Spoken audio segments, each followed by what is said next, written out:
Hello, everyone. I'm Billy Younger. Welcome to www.youtube.com/Billy Younger Physics Solutions. I'm Billy Younger, and I'm here to work a fourth part of a four-part series. The series is electric field and forces on a point particle, distance 4 centimeters away from, in one case, the center of a electric dipole, in another case the end. This is the last of the four, and this one is for specifically finding the electric field at 4 centimeters above the negative end of an electric dipole that is a negative 1.11 nanocoulomb charge separated from a positive 1.11 nanocoulomb charge a distance of 6 centimeters away.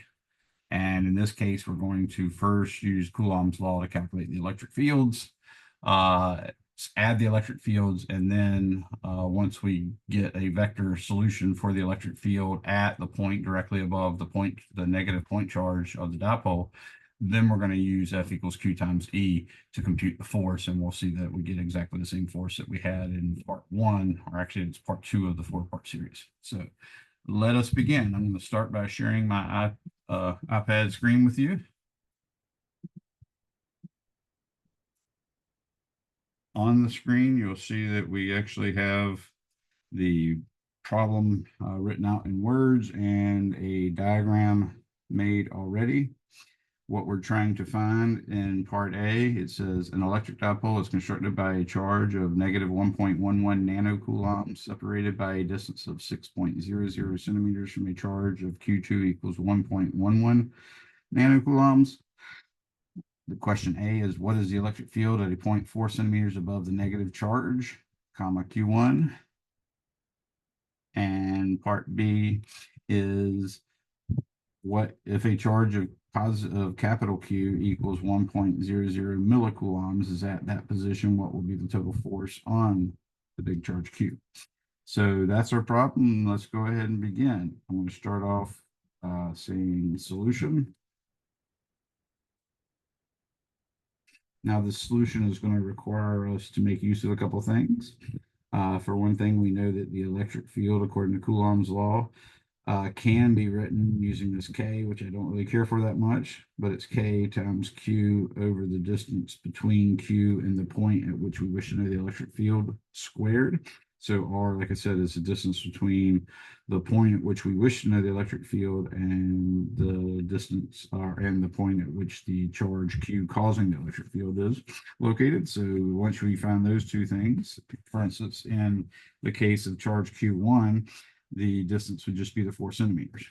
We also need the fact that the force is equal to the charge times the electric field. So once we actually know the electric field at point P, we can just multiply it by the charge we wish to put there, and that should give us the actual force. We also need to know that the total electric field, I'll call it E sub P, is equal to the total electric field due to charge 1, which I'll call EP1, plus the electric field due to charge 2, meaning lowercase q2, which I'll call EP2. And of course, that means that the total electric field X component is actually equal to the X component of EP1 plus the X component of EP2. And of course, the Y is done similarly. So all of that should give us plenty of information to actually solve this problem. We're going to start off by calculating the magnitudes of the electric field caused by Q1 and the magnitude of electric field caused by Q2. So here's the electric field magnitude caused by Q1. It's equal to 8.998 times 10 to the 9th newtons meters squared per coulomb squared times 1.11 times 10 to the negative 9th coulombs. That's a 10 there. Sorry about looking so rough. Actually, let me clean that up just a little bit. And then we're going to divide all that, of course, by the square of the distance between them, which is 4.00 centimeters. Oh, actually, I should write that 4.00 times 10 to the negative 2 meters. And then I'm going to square that. When I go and compute this quantity, I get 8.998 times 10 to the 9th times 1.11 times 10 to the negative ninth divided by 4 times 10 to the negative 2, and that'll be squared, and that gives me 6,242.4 newtons per coulomb. Later we'll learn that is a volt per meter, but right now that's sufficient. We did have 3 sig figs, so I underscored the last 2 and 4 to show that they were not significant figures. Now that we have that, we can look and see specifically that the line connecting the point P and the charge Q1 is actually the red line that I just drew vertically down from P to Q1. And in fact, if we put a positive test charge at P, it would be attracted to Q1. So the force or the electric field must point in the downward direction. So I'm going to just say this is EP1. And from that, we can figure out that the x component is 0 and that the y component is just negative 6,242.4. So I'll go ahead and write that and say let me stick to black. I'm going to say EP1 x is equal to 0. And I'm going to say EP1 y is equal to negative 6,242.4 newtons. That did not work out nicely. Newtons per coulomb. Now I'll calculate EP2. Again, this is the electric field magnitude at point P as a result of charge Q2. This one's going to take a little bit of geometry or trigonometry. Again, it's 8 point, there it goes.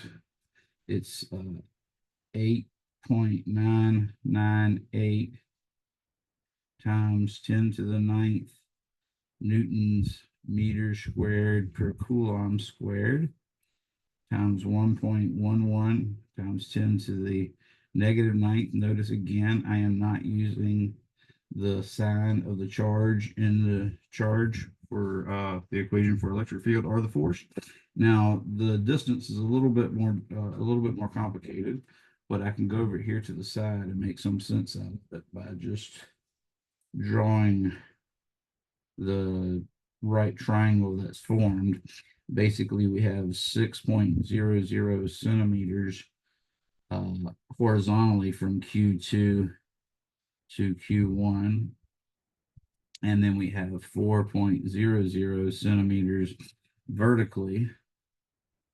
So the line along which the force acts is actually this line right here.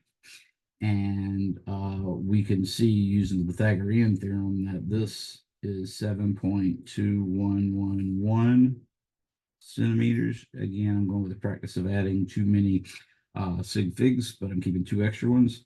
And this angle right here turns out to be the inverse tangent of 4 over 6. So again, Pythagorean theorem is 4 squared plus 6 squared. Take the square root of that, and you get 7.211. And if I take the inverse tangent of 4 over 6, I get 33.690 degrees. That's with 2 extra sig figs as well. So now that I have all that, I can go ahead and write down here for the distance is 7.2111 times 10 to the negative 2 meters. All that's going to be squared. And when I do that, I get 8.998 times 10 to the ninth times 1.11 times 10 to the negative ninth divided by 7.2111 times 10 to the negative 2, and that's going to be squared, and that's going to give me 1,920.7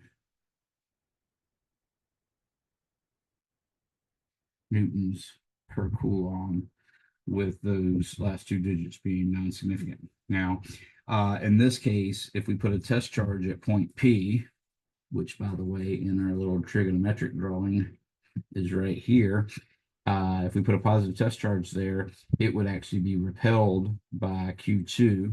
And in fact, the force or the electric field would be pointing this way as drawn by this arrow. So it points from Q2 towards P.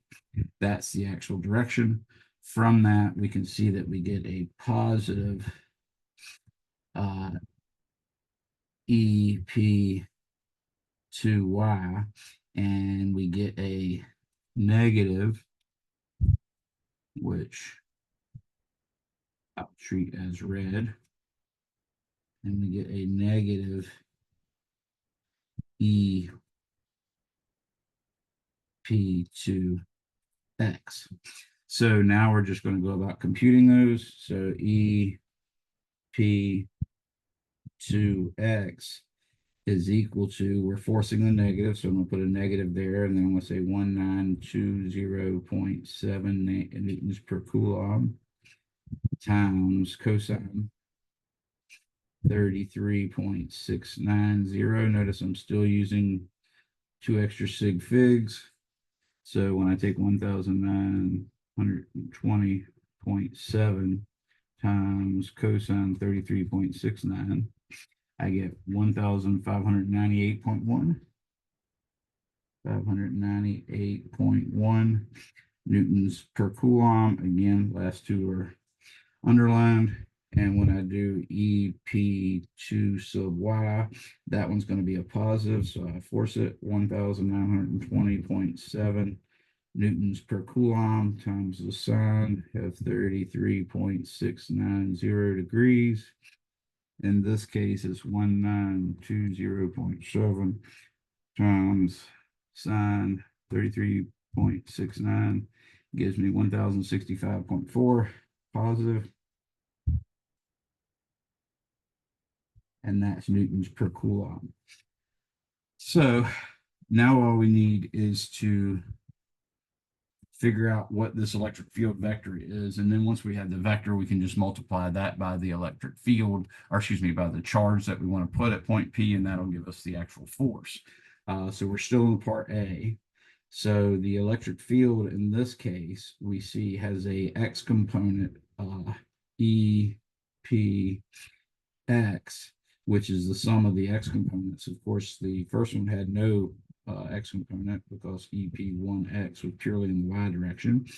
And the EP2X was negative 159.198, excuse me, 0.1 newtons per coulomb, the 8 and the 1 not being sig fig, so this is negative 1598.1 newtons per coulomb. I don't really like the way I wrote newtons per coulomb there, so I'm going to change it up a little bit. And that's newtons per coulomb. And EP Y is the sum of the Y component for EP1, which is negative 6,242.4 newtons per coulomb, plus now we're going to take the Y component EP2, which is positive 1065.4 newtons per coulomb. And that should give us, let's see, 1065.4 minus 6242.4 gives me negative 5177. So I'm going to write that on the next line because it'll be too small otherwise. So I'm going to say this is negative 5,177.0 newtons per coulomb. So now I can imagine the X component of the electric field as this 1,598.1 newtons per coulomb. And this, obviously not to scale. This is my positive X component, and this is my positive Y component that way. And this is 5,177.0 newtons per coulomb. Obviously, that's not to scale. I think it'd be better to just draw it on a whole other page. So I'm going to go ahead and do that because it's obvious that it's getting too tight here. So I don't know why that was there, but Oh, that's where I checked before to make sure it came out to the right answer when I double check my work. So let me go ahead and uh, I'll do this.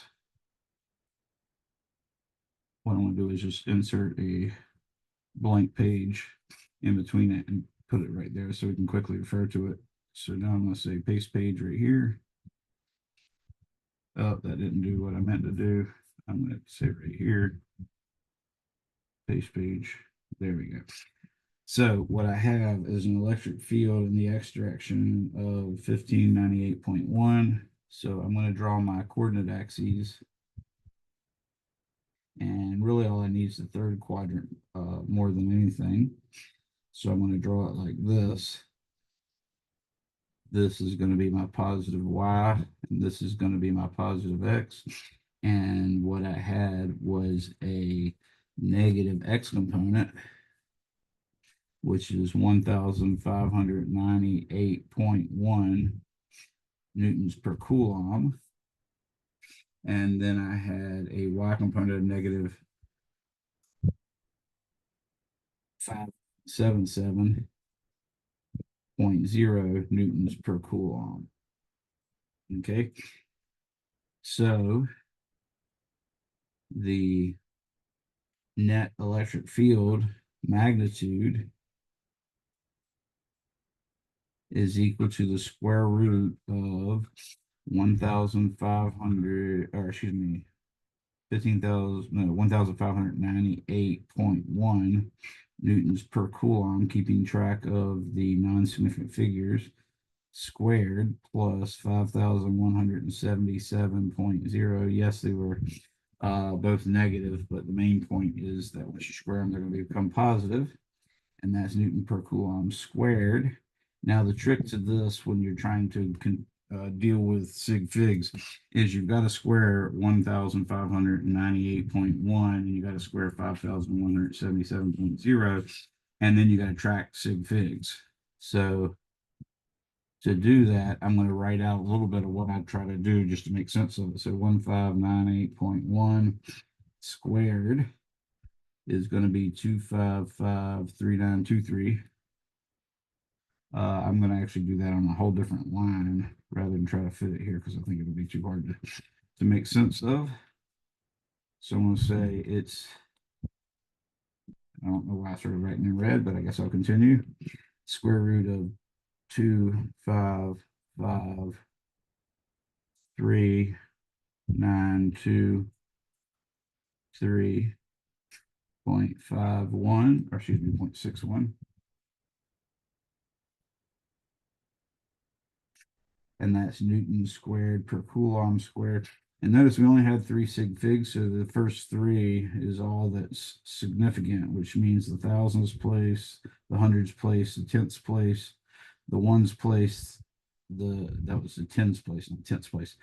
The tenths place and the hundredths place are all not significant figures. Now I'm going to do the same thing, 5177.0 squared.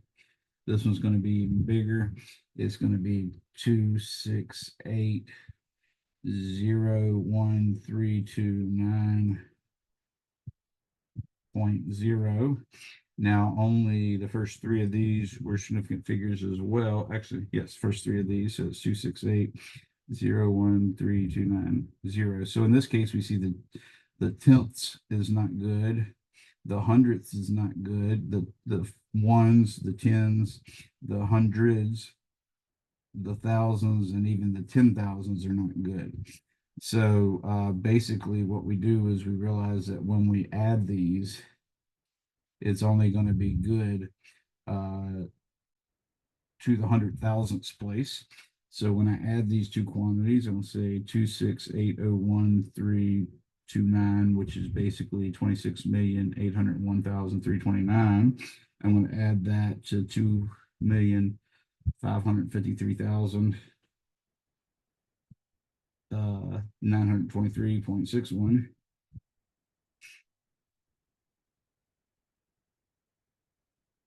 And that's going to give me the square root. Again, I'm just showing you a lot of extra stuff about sig figs here. This is 2,935 5252.61 newtons squared per coulomb squared, like that.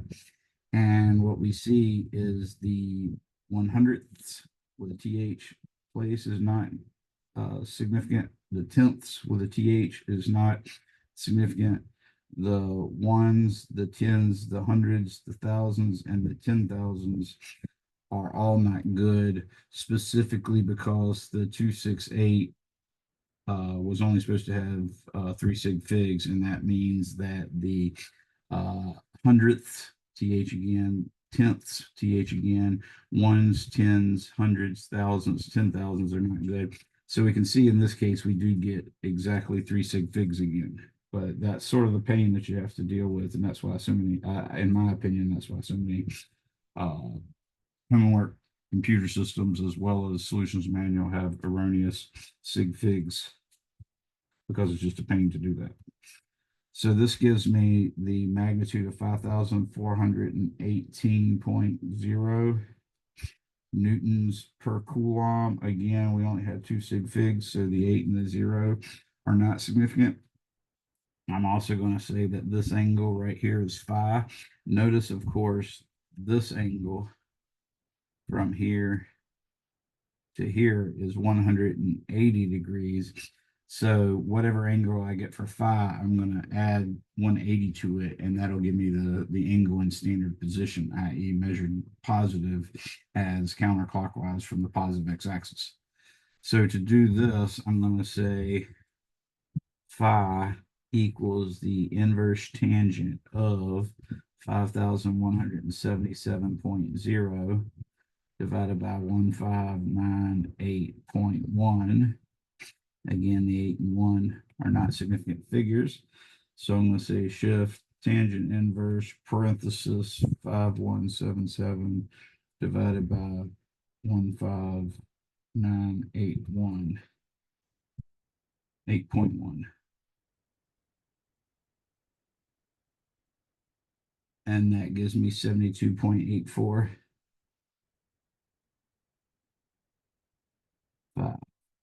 degrees with 2 extra sig figs again.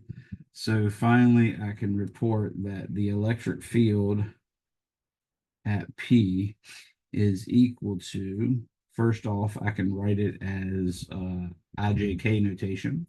So that would, of course, be negative, oops, that would, of course, be negative 1,598.1 newtons per coulomb in the I hat direction, minus 5,177.0 newtons per coulomb in the j hat direction, which could also be written negative 1,000. Damn it, I keep doing that.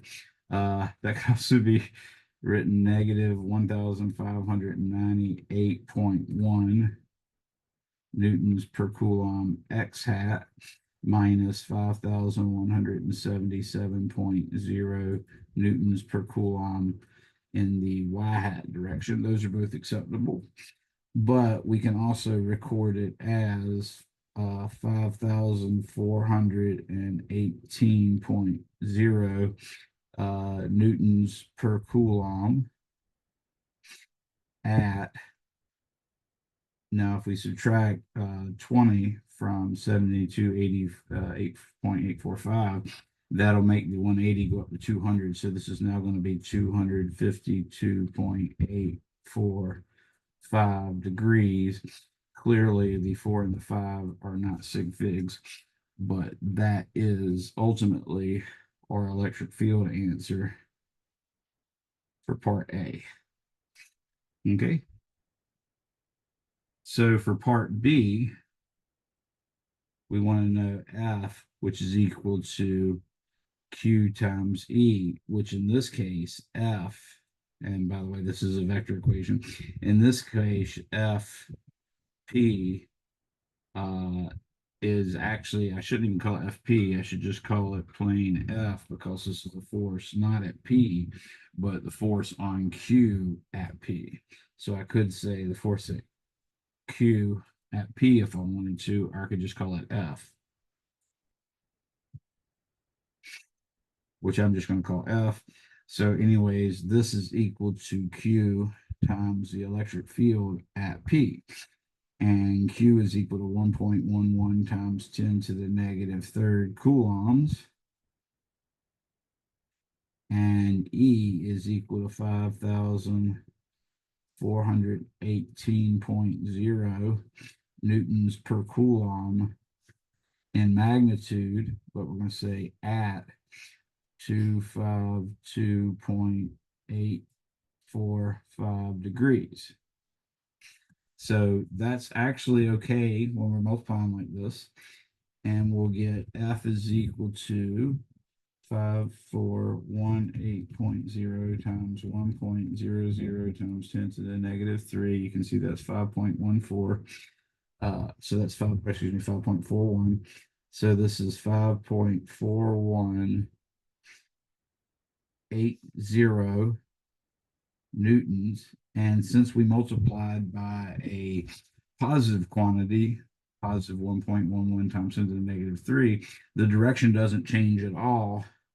So we end up getting at 252.845 degrees, which of course could also be written in IJK notation as we have done in the past. But the main thing is we're going to see that this force, 5.4180 newtons at 252.845 degrees, is exactly what we got when we did it using the force equation. So I'm going to open up the document from the second part of this series. And what we see is they got negative 1.5981 newtons in the I-hat direction, negative 5.1770 newtons in the J-hat direction. Notice those numbers are just off by a factor of 1,000 from the electric field components we got. And that's because, of course, 1 millicoulomb is basically division by 1,000. So if we actually divided our electric field components by 1,000, we get exactly these force equations, these force components. But the more telling thing, more easily telling thing, is the 5.4180 newtons at 252.845 degrees that we got the first time we did it, which again was part 2 of the series. Notice it's not only correct, but it's even correct down to the 2 extra sig figs that we use. So keeping track of sig figs even gave us exactly the same sig figs. And the last 2 non-sig figs were even right. So we got 5.4180 newtons at 252.845 degrees. That's exactly what we got here, 5.4180 at 252.845 degrees. And that's it. I hope you found this helpful. You can now see, hopefully, the forest for the trees. I know that traditionally students have had difficulty after you teach them the force. The force equation for Coulomb's law, they tend to get it. They can easily do that. Then you teach them the electric field equation. They tend to get that. It takes a little bit more time, but still they get the idea. However, once you've done that, they often sort of forget the obvious, which is once you have the electric field, if you want to know the force on a particular charge there, all you have to do is multiply that electric field times that force, or excuse me, times that electric field times that charge, and that'll give you the actual force. So that was a part of what I wanted to do, but I also wanted to, give my students some real good, robust examples on how to convert a magnitude from a formula like Coulomb's law or Newton's law of gravity. How do you convert that to an actual vector? And then how do you combine multiple vector fields, in this case, electric fields or forces, to get a net vector force or a net vector field? So that's it. Have a good day. Bye, everybody. Come see me at www.billyyoungerphysicsolutions.com, where the B is capitalized, the Y is capitalized for the first letters of Billy Younger, and the P and the S for the first letters of physics and solutions are all capitalized. Thank you. Have a good day.